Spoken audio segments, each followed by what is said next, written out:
Welcome to the Rocket Randee segmented rig breakdown video. This is a fairly extensive video that's going to go through all the components that make up this rig, not showing you how it's made, but showing you how to use it. There are a lot of features in this rig. It's a multi-angled rig that uses only one controller set to control multiple puppets. There's only two angles in this current version, with the possibility of adding more. All of the code and everything applied to this can essentially be used and modified to create more angles to this puppet. But I really just focused on a couple just for the sake of demonstration. I encourage you to dig around the file and look into the elements that you're actually interested in or that you might be struggling with in your own puppets to see how the code works and how it's made. And if you want a more detailed explanation, well, that will be featured in one of the upcoming tutorials that we have based on creating this rig. If you haven't already grabbed the project files that I'm working with here, you can get them from our website at e-d-films.com and just follow the Rocket Randee page and you will find the project files that are in both CS 5.5 and CS 6 versions, and you can download and start playing with the puppet. This is a pre-runner to our release of a very extensive tutorial series that covers the creation of this character here, as well as an even more robust Rocket Randee character that uses the puppet tool extensively and a little bit more advanced features in After Effects. For all of you out there who really can't handle the expression coding yet, the beginning of the tutorial series will actually lead into the creation of a very basic IK-enabled puppet that really uses no coding at all, and then we'll gradually just add more and more complex coding to it as the lessons go on. So you will have access to a very simple rig setup as well that isn't nearly as crazy or involved as this particular puppet. If you want a more thorough explanation of this ambitious tutorial project that we are creating, make sure you check out our Facebook page and our website for the links to the appropriate videos, and follow us on our YouTube channel and you will get the latest videos as they come in. So without further ado, let's get to breaking down this Rocket Randee rig. Okay, when you open the Rocket Randee files that you've downloaded, you'll probably be greeted with a screen that looks something like this. If you want to change the layout, it's pretty easy. You can just reset the animation layout here or modify it the way you like. I was just working in this format. I'm just going to hide away this parenting for now. The composition is made up of three major compositions, which is the driver Rocket Randee, which holds a whole bunch of little null objects that are acting as directors for the rigs for the three-quarter puppet and the side puppet. So if you go inside of one of these compositions here, what you'll find is that there is a puppet, a Rocket Randee puppet, with a whole rig and all those little pieces in there. There's the same thing for the side Rocket Randee. Essentially what's happening is these characters here have their own rig that is set up independently of one another, and then they're actually directed by this driver Rocket Randee rig here. Essentially, these pieces here tell these pieces in these other compositions what to do. So if you are curious in actually dissecting it and getting a better look at it, I would suggest starting with the more simplistic rig, which is the three-quarter rig. There's less code on it, and you can essentially take a look at the, let's just grab a look at the left hand here and open up its code structure. And what you'll see is there's actually pretty simple code that's telling this object to follow the driver Rocket Randee layer, which I have called DC hand left 01. So if we look here, this hand left here is actually controlled by this null object here. So wherever this goes in the driver composition, in this composition, it follows. There's a slightly more complex concept going on with the side Rocket Randee where I have an actual offset in place, but we'll review that a little bit later. Fairly basic. It looks a little complicated, but it's actually pretty simple. Okay, so let's start reviewing this puppet. I'm just going to lock these two layers and put on these hidey hole guys so that we can just pretty much see what we need to work with. And I'm going to drag this over so we have a better view of the puppet. Alright, so let's first take a look at the master control and see what it does. The master here has a few animatable properties. It has the puppet, which controls the angle of the puppet. You can go between the angle of three-quarter and side, and it also controls the breath of the puppet, breathing in and breathing out. You can also change the position of the puppet in the scene, and you can rotate him. Now, the only problem with rotating presently is that the feet and the hands orientate towards the ground always. That's something that I haven't quite dealt with at the moment. There's a couple of ideas I have of how I can fix that, but essentially the feet and the hands, they reference these objects for their rotation, and because those null objects there are child objects to this parent here, that the rotation value is always at 0. Anyways, it's not something I've really quite figured out yet. So something you can either try to fix yourself, or I will definitely have a solution for it down the road. So I've just added a keyframe here. So I have the 2 puppets. I've keyframed everything at frame 1. I've done this for all of the different layers for any attribute that's keyframeable. And the reason I've done this is in After Effects, you don't have a 0 puppet status. So in Maya or 3D Studio Max, when you're rigging, you have what's called your 0 point, where everything goes back to neutral. And you don't have a button or an option that does this in After Effects. So it's important to record a keyframe at the very beginning so that you can always go back and refer back to the static pose of the character if you need it. And at the very worst, if you've gone way into an animation, you can copy those keyframes and paste them and know that you've zeroed them out or they're back to their original position, just in case things get wonky. Okay, so let's continue to move through this. The next controller we have is the DC Rocket Center. And I have everything here named DC because it's actually called the driver control, because there are 2 different compositions and these ones are controlling everything. So I'm calling them the driver control so they make sense in the code. The main thing you can do with this is actually pull both the rocket engines around and you can scale them. Okay. It doesn't currently scale the cushion. It's just the rocket engines, because I figured you might want to make the rocket engines move, look like they're rattling around or whatever, and that doesn't necessarily want to come back to the actual cushion, but the cushion is attached to the rocket engine. You can only pull it out so far before you actually see that there are 2 cushions there. I put 2 of them there because I sort of cheat this 3D effect when you're actually rotating the rocket pack right here. And without the second cushion, it didn't quite work. So I needed to put that cushion in there. There's probably a way to fix that and make it look a little better, maybe just masking it off, but I haven't really dealt with that at the moment. Both rockets, both the 3/4, the front and 3/4, both the side and 3/4 can be controlled by this major group controller here with both the scale and the positioning. You can't control the rotations with this because this is actually controlled by these here. And the reason they're controlled by these is it's so that they can be tied together easily. So this slider, the reason they're controlled by these is because they're also driven by the shoulder movements, which you'll see in a little bit here. But so this slider controls the tilt of it. So if this is tilted 21 degrees here, and you go over to this one, this rocket will also be tilted 21 degrees. Right now they're keyframed, so it's jumping back to the original keyframe. Actually, let's just do it here. Delete. So we'll rotate this 45 degrees or 67 degrees. We go over here and we see that this rocket engine is also rotated. It's actually not rotated 67 degrees because I actually have a multiplier reducing the effect. But essentially what you'll see is that they sort of correspond with one another to synthesize a 3-dimensional look a little bit. The other one we have is there's a pivoting of the rocket engine here that sort of gives a sense that the thing is rocking back and forth. This doesn't do much with the actual 3/4 puppet. It more just slides it back and forth because at the moment the 3/4 puppet's rocket engine is just one piece and I didn't really have them separated. So there's not a lot I can do with that there.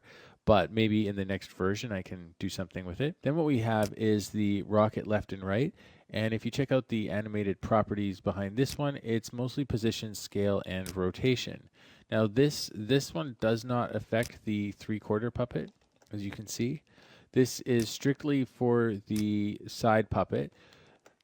Once the 3/4 puppet rocket engine is split into 2, this will work to do isolated control of each rocket engine, but for now it only affects the side because that is actually split into 2. So you can grab each rocket engine itself and pull it and move it around like that, and you can scale it like that. And do the same thing for this one. And then you can also rotate them either together or separately. So the side one's a little bit more robust. And those ones, obviously these values are keyed here. So we'll just close that off. The next control we have is the actual buckle. The belt buckle is just for the straps here, and you can pull this out and move it in both the side and 3/4. So if you pull this out here and you move to the 3/4 view, it also affects the belt buckle's position. And right now I have the properties that are animated are both the position and the rotation, because you can also rotate the belt buckle. And it does more of a roll in this view, actually. When you are rotating the pelvis, being able to move this buckle is pretty important to actually sell the movement a little better, because this is a segmented character, so it doesn't have as much versatility as a character using the puppet tool would. So that's the belt buckle. Let's check out DC center. So DC center, the keyable attributes in this one are just position and rotation. Don't try scaling this. If you do, you're going to mess up your puppet, as you can see there. With this one, what you are able to do is position the whole upper body of the actual character. Now this corresponds over from the front to the side, so let's just do this side guy here. I can position this character here, and if we go into the 3/4 puppet, which I've just selected here, it transitions over quite nicely. Okay.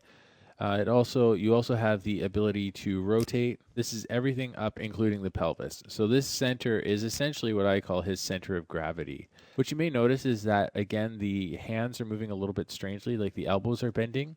And this is mainly because of the offset controls that are happening on the hands. And I'll show you a little bit more about those later. But in the 3/4 puppet, you will see no bending of the arms because there is no offset. So let's just close that away for now. So let's just check out the ankle right. Actually, let's do ankle left. They're exactly the same. And check out the animated properties. Now there's lots of controls here. Now what you can control here is obviously the positioning of the leg. But I've also implemented some new controls which I've never used before in After Effects, but have used extensively in Maya. And this is a footlock. And what this is used for is mostly doing walk cycles, but also like keeping the character's feet locked to the ground when the foot is moving or when the body's moving. So this allows you to lift the character's foot up on the toe without having to animate both the toe and the leg's position. You can also control the toe pivot, so you can also pivot right off the toe. And these two combined together actually make for much easier walk cycles. The heel, you can do the same thing. You can pivot off the heel. And this doesn't matter where you actually position the foot. You have the full toe range and the roll on the ball of the foot and then the heel. Okay? And the only thing that I have right now is that if you do reposition the toe with this independent toe slider, it does not change the actual toe tip rotator. So unfortunately, that's not implemented quite yet. It does make for a little more complicated coding that I haven't dealt with. Now, there's one other element which is a common thing for both the hands and the feet with this character, is something I'm calling the ankle offset. The ankle offset is a control that I built in to essentially make it so that when you rotate the character, it looks like the feet have stayed in the same spot, but the body has rotated. If you actually turn off the offset, what happens is the foot shoots straight for the control object. So if you can see that here, actually we'll do it for both feet. We'll just turn off this ankle offset here. And when I rotate, the feet are stuck exactly in the same spot. Go like that. So you can see that right there. The reason I made this offset is so that if you created a walk cycle or a run cycle and you just wanted to change the angle of the puppet, the feet would adjust naturally. So if we have the feet, let's say, positioned here, and let's say here, and let's just do a slight roll on both of these. There we go. And if we move into the other puppet, you'll see that those feet lock exactly the same, and it doesn't really look like his body rotated, or it looks like his body rotated, but his feet are somehow glued to the ground. So to fix that, I created the offset, and what the offset does is, we'll just turn on the offset. The offset does a modification so that the feet essentially look like they've gotten wider apart when you rotate the puppet. So let's just put this back the way it was. Okay, and we'll just enable the offset again. and the offset. Oh, the other thing that I haven't talked about is the orientation of the IK. So essentially what this does is this controls the flip of the leg. Okay, so next let's move into the pelvis. The pelvis is a rotatable thing here. Nothing too crazy special about it. If we go into the other view, it rotates on this axis here. And then the next thing are the effect sliders, or the angle controls. And what this does is it creates the illusion of a pivoting of the hips or a tilting of the hips. So if we go into the side view, you have the tilt of the hips here or the pivoting of them. And this can be helpful when doing walk cycles to create the hip action that is often lacking when you're watching cutout animation. Now the torso skirt, torso 2 and 1, there's nothing really special about them. When you rotate them, you can rotate them all together to actually create some more realistic back bends and everything like that. So used all together, you can get a pretty nice formation of the character that is a believable bend. There's essentially a number of different layers that make up the torso, and each one of these controllers just represent one of those layers and the point of rotation for them. Okay, the next thing is the hands. The hands are pretty basic right now, actually. There's not a lot going on here. You can position them just by pulling this around and obviously rotating this. And again, the position of the hands is being offset to look like the puppet's just rotating. You can turn that offset off, and that what will happen is the hand will just stick to that one point. So you can see that the bend of the elbow actually changes because it's not accommodating for the offset of the position of the arm. And then here it is. So if we turn this on, it's accommodating for that. Oops. The other thing I have is a checkbox called Enable Breath. The Enable Breath makes it so that when we use the breath slider within a certain range, let's put the breath to 0, within a certain range it will affect the position of the actual objects that control the hands so that the hands appear to be affected by the shoulder positions. With the Enable Breath off, what will happen is when the character breathes, those hands will stay locked in position. It seems it's a little bit hard to see at the moment because the torso's rotating, but the hand's not moving up and down. With the Enable Breath on, the hand actually adjusts slightly so that it's moving up and down, so you're not getting the elbow bending while the character breathes. Right now, the hands only have one position per puppet, so we have the side hand position and the 3/4 hand position. But later on, I will be making a hand slider to create a number of different hands, and maybe even one with opposable fingers. The last element of this is obviously the IK orientation, which allows you to flip the joint rotation. Okay, the next thing we have are our shoulders. These are individual shoulder controls that really just affect the shoulder's positioning. And these are not exclusive to any one puppet, so they work for both puppets. And if you position one arm, the other one will also go with it. So that's just for those positions. There's nothing crazy about those ones there. Oh, and I forgot to mention, I actually do have 2 of those for the hips as well, but I turn them off because I really don't use them. But you can use these to actually control the positioning and animate the position of the actual hips, individual sides of the hips themselves. So I just turn them off to keep them out of the way because they just add more visual clutter and I really don't use them. So the next thing we have is the actual neck, and with the neck you can just rotate the head. Obviously it's a pretty basic neck, and on top of that we have the actual head controller. I didn't create a look at controller for this character that actually drives the head and neck like the Pipelines girl yet, but we will get into making that where you just have a look at controller that will sort of control the direction of the head and everything like that.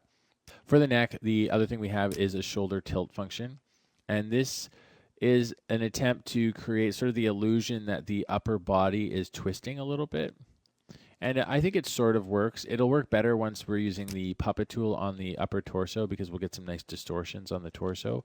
But for now, it actually works pretty decently, especially for a cutout puppet. And then here the shoulders rock up and down and the rocket engine follows along. So I talked a little earlier about there was another option on the actual rocket engines here, which was called shoulder bound. If you take the shoulder bound and you turn it off, when you rotate the shoulders, the rocket pack doesn't go with it. That's essentially what that does. So I like to have it on, but you may find there's incidences where you don't want the rocket being affected by the shoulders. So I created that little function. The shoulders, obviously, they affect both puppets. So if they twist forward right here, we go into the other puppet. It's going to be hard to tell, but it's been twisted. And then obviously the up and down action also works as well. Okay, and lastly for the head, we just have a number of different head positions, 0, 1, and 2. And that's just for the character to look. Actually, this should be on holds. So press Control-Alt-H on that key, and that'll be on a hold for you, so that when you animate it, it just jumps to that pose. This is not a fully rotating character head at the moment. So right now I just have a couple of angles. Eventually I'll be adding more. And you can add as many heads as you need that are specific to the production at the time. I'll just show you the head breakdown really quickly. Essentially, the head is just a nested composition with a number of different heads that call up their visibility depending on which one we want to look at. These are also nested comps, which is very good because if you had moving eyes or other moving parts, you could have animation happening inside this head. You may actually notice as well the neck is affected by the position of the head. So I also have a number of necks in a neck composition that is directly tied to the same numeric values of the head. You can check that out and play with it to get a better sense of what's going on. But essentially, that head is controlling both the neck and the head compositions. Okay, so that's pretty much it, I think. You are definitely more than welcome to make your own improvements to this rig setup if you think of them, or if you do have any questions or suggestions for me, make sure to hit me up on either just the comment thread for this video or come to Facebook and we can have a conversation about what you think should be fixed. Or if you have any questions, I'll try and help you out as much as I can, but hopefully other people can help you as well. Okay, that wraps up the rig for Rocket Randee. The next video we will be releasing will actually take us all the way to the beginning of the creation of this character. So if you're interested in following along, please do. If you have made it to the end of this lengthy video, I want to thank you for watching, and I'd like to encourage you to send this to as many other animators or people you think may benefit from these techniques as possible. The more people we get following along and participating in the process, the easier it is for us to justify the countless hours and effort that go into making these things. I want to thank you guys for watching. I'm really looking forward to developing this project.